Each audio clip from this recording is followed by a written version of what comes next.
தலைவர் தளபதி எப்படின்னா, ஒருத்தவங்களுக்கு ஒரு பொண்ணு பழனிச்செல்வி அப்படின்றது சொல்லி பார்த்தீங்கன்னா, திருநெல்வேலியில இருந்து ஒரு பொண்ணு பிடெக் படிச்சுட்டு இங்கே வேலைக்கு வந்துட்டாங்க சென்னைக்கு. வந்து ஒரு 15-16 நாள் தான் இருக்கும். அவங்க காலையில் 6 மணிக்கு ஷிஃப்ட்டுக்கு, ஐடி கம்பெனியில் ஒர்க் பண்ணுறதுக்கு ஷிஃப்ட்டுக்கு போகும்போது நடு ரோட்லேயே கிராஸ் பண்ணும்போது ஒரு கார் இடிச்சிட்டு நிற்காம போயிடுச்சு. அந்த பொண்ணை இட்டுன்னு போயிட்டு ஹாஸ்பிட்டலில் அட்மிட் பண்ணிட்டாங்க.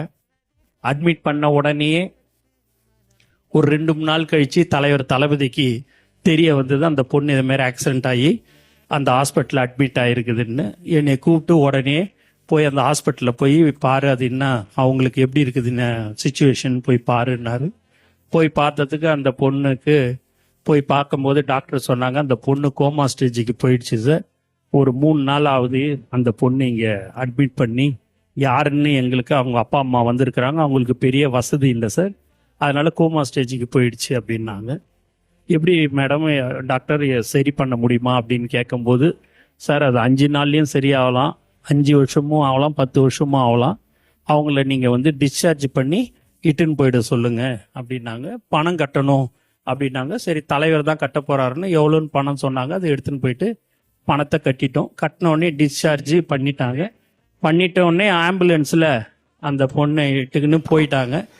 டக்குன்னு அந்த ஆம்புலன்ஸுன்னு ஹாஸ்பிட்டல் விட்டு வெளியில் போன உடனே திருப்பி அவங்க அப்பா மட்டும் என்கிட்ட வந்தார்.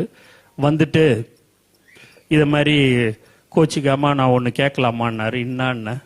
ஒன்றும் இல்லை, என் வீடு குடிசை வீடு திருநெல்வேலியில், என் பொண்ணு இட்டுன்னு போய் அங்கே வச்சுக்க முடியாதுங்க. ஒரு 10 நாள் 15 நாள் ஒரு சின்ன ஹாஸ்பிட்டலில் எங்கேயாவது போய் வச்சுக்கணும். அவங்கள அட்மிட் அங்கே பண்ணிட்டீங்கன்னா நான் வாடகை இடம் பார்த்துட்டு அதுக்கப்புறமா என் பொண்ணு இட்டுக்கிறேன்னாங்க. ஏங்க நீங்கள் இதை முதலே சொல்லக்கூடாதா அப்படின்னு கேட்டேன். கேட்டதுக்கு அவங்க அப்பா சொன்னார், நான் உங்ககிட்ட ஹெல்ப் கேட்கல, நீங்கள் ஏதோ சோஷியல் மீடியாவில் ஏதோ பார்த்துட்டு செய்கிறீங்க, அதனால உங்களுக்கு தொந்தரவு கொடுக்கக்கூடாது, தலைவருக்கு தொந்தரவு கொடுக்கக்கூடாதுன்னு சொல்லிட்டு தாங்க நாங்கள் அப்படி இது பண்ணோம் அப்படின்னாரு. சொன்ன உடனேயே நான் தலைவர்கிட்ட சொன்னேன், ஏன் அதே ஹாஸ்பிட்டலில் இருந்திருக்கலாமே, ஏன் டிஸ்சார்ஜ் பண்ண? இல்லை அவங்களுக்கு தெரிஞ்ச ஹாஸ்பிட்டலில், அவங்க திருநெல்வேலியில் அவங்களுடைய சொந்தக்கார யாரோ ஒருத்தர் டாக்டராக இருக்கிறாராம், அந்த ஹாஸ்பிட்டலில் அட்மிட் பண்ணிக்கலாமான்னு கேட்குறாங்கன்னு. அது எத்தனை நாள் ஆனாலும் சரி, எத்தனை வருஷம் ஆனாலும் சரி, அது கொண்டுன்னு போயிட்டு அட்மிட் பண்ணிட்டு அவங்க சௌரியத்துக்கு நீ சொல்லிடுன்னாரு.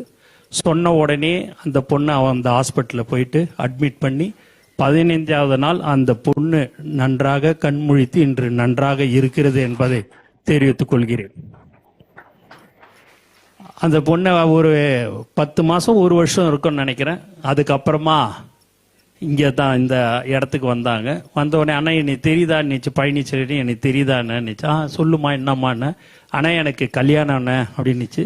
ரொம்ப சந்தோஷமா அப்படின்னா, அண்ணன் தலைவர்கிட்ட ஆசீர்வாதம். இல்லைம்மா அவர் ஷூட்டிங்கில் இருக்கிறாரு, வந்த பிறகு நான் சொல்கிறேன், நீ பத்திரிக்கை கொடுத்துட்டு போகணும், உங்களுக்கு இந்த அண்ணன் பத்திரிக்கைன்னுச்சு. தலைவரை பார்த்துட்டு கொடுத்துட்டு போகணும். இல்லைம்மா வர்றதுக்கு 1 வாரம் 10 நாள் ஆகும் அப்படின்னு சொன்னேன். ஆனால் இன்னைக்கு நான் இருக்கிறேன், உயிரோட மறுஜென்மம் எடுத்திருக்கிறேன்னா அது தலைவர் தளபதியால் தான். அவரை பார்க்காம நான் ஆசீர்வாதம் வாங்காமல் நான் போக மாட்டேன்னு நினச்சி நான் உடனே சொன்னேன், நீ வந்திருக்குது திருநெல்வேலியிலேருந்து, அடுத்த வாரம் உனக்கு புதன்கிழமையோ வியாழக்கிழமையோ கல்யாணம். அது அடுத்த வாரம் உனக்கு கல்யாணம். இங்கேருந்து போகிறதுக்கே 1 நாள் 1.5 நாள் ஆகிடுமா, நான் சொல்கிறது கேளு, நீ போ அப்படின்னு. ஆனால் இல்லைண்ணே, என் மாமனார் மாமியார்லாம் ரொம்ப தங்கமானவர், என் கணவரும் தங்கமானவர். நான் ஃபோன் பண்ணி சொன்ன உடனே, எப்போ நீ தலைவர் தளபதியை பார்த்துட்டு வரையோ அது வரைக்கும் நாங்கள் காத்துன்னு இருக்கிறோன்னு சொல்லிட்டாங்கன்னு நினச்சி.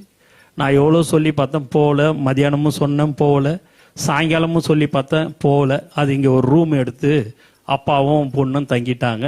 நான் தலைவர்கிட்ட சொன்னேன், சொல்லி எப்படியாவது அனுப்பிச்சிருந்தேன்னாரு. எவ்வளோ சொல்லியும் அது கேட்கல சார் அப்படின்னு சொல்லி அந்த ரூம்லேயும் போய் அவங்ககிட்ட சொல்லி பார்த்தேன், அப்பயும் போகல அப்படின்னு சொன்ன உடனே அவரே இரவோடாக ஆந்திராவில் இருந்தார். அவரே தனியாக காரை ஓட்டின்னு அந்த பொண்ணை ஆசீர்வதித்து பரிசு பொருட்களை கொடுத்து அனுப்பி வைத்தவர் தான் தலைவர் தளபதி என்பதை இந்த நேரத்தில் நான் தெரிவிச்சுக்கிறேன்.